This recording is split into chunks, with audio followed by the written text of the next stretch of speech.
Grow Me a Garden of Roses by the Moonak. Amaterasu is a marvel, Dante thinks.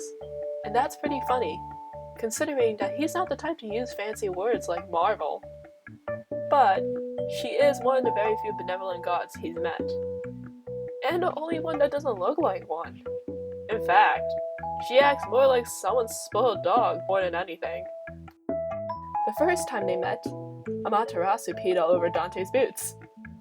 Or rather, he was wondering just how a dog of all things managed to get into a little foobar called the Worlds Colliding, armed with, well, a disc on her back and a teeny bug tag-along. He had mentioned this to Chris, who said that he couldn't see foobar monkeys for some reason, and that was pretty weird in itself. So he took it upon himself to go and investigate. He called her Fluffy, Snowball, and Poochie instead of her real name. Amaterasu? Really? Really? That was worse than the hardest tongue twister. And he called the book Drimmy. But she didn't seem to care about the funny names until he jokingly mentioned that she looked a little too fat to be running around with the big guns. Then she peed all over his boots. And her pee actually scalded like it was boiling water or something. The second time they met, the ladies were all over Amaterasu, and all the men could do was stare in jealousy. Dante could swear that the dog knew it with the way she sent them looks when Morrigan scratched underneath her chin, or when Felicia cuddled up with her for the night.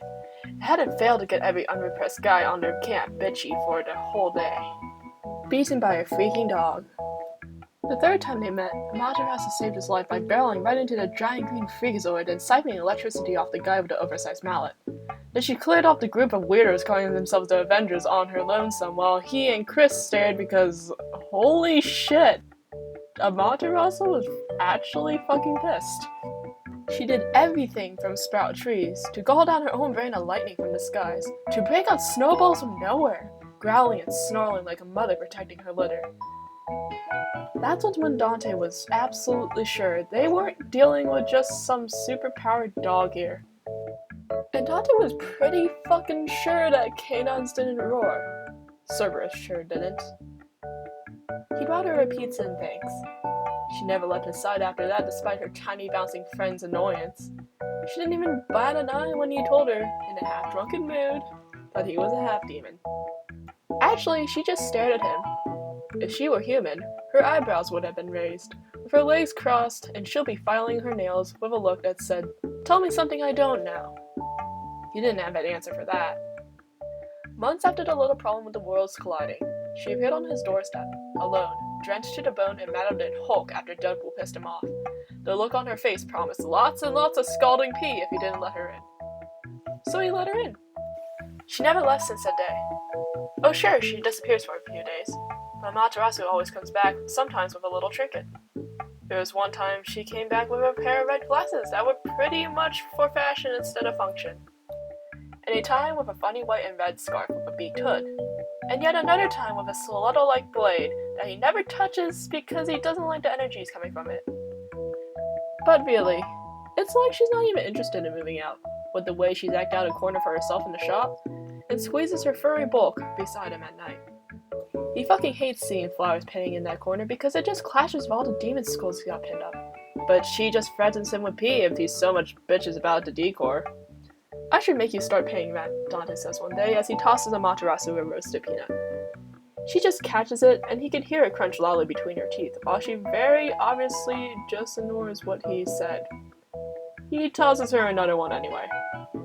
Dante always thought he's seen pretty much everything there is to see from Amaterasu, except for her kids, because if what Lady says is true, she's got enough to make a whole Divine Soccer team with a few left over, and let's not get into how many grandchildren she probably has.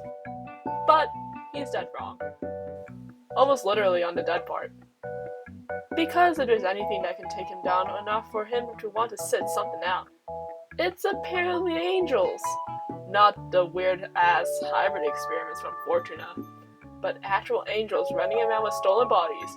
Real winged bastards so bright, he probably needs sunglasses for a day or two, and they carry the same kind of knife Amaterasu came home with one day. So that's where she got it.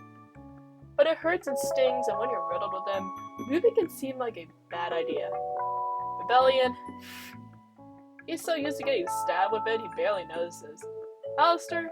Kinda tingly. Force Edge? Not so bad, he can go another round. Sparta? Okay, that hurts a bit. Angel Swords? Ow, ow, ow, ow, crap. Amaterasu comes in to save him, all teeth and fur and flaming rainbow disc, and the feathers fly.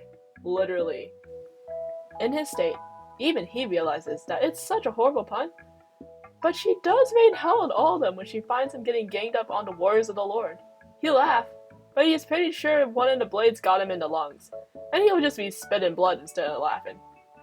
And then he realizes that laughter isn't exactly a good reaction given the situation, considering she breaks the angels and how. It's honestly all a blur to him.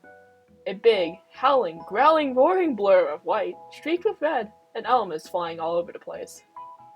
He swears that every sound from her mouth is accompanied by a thunderclap, but when he tells Lady and Trish this as they peer out of somewhere to yank the angel's blades out of his body, Lady just snorts at him and tells him to move his sorry demonic ass and leave the angels to the god. Amaterasu crawls into his bed that night and he thinks she smells like flowers.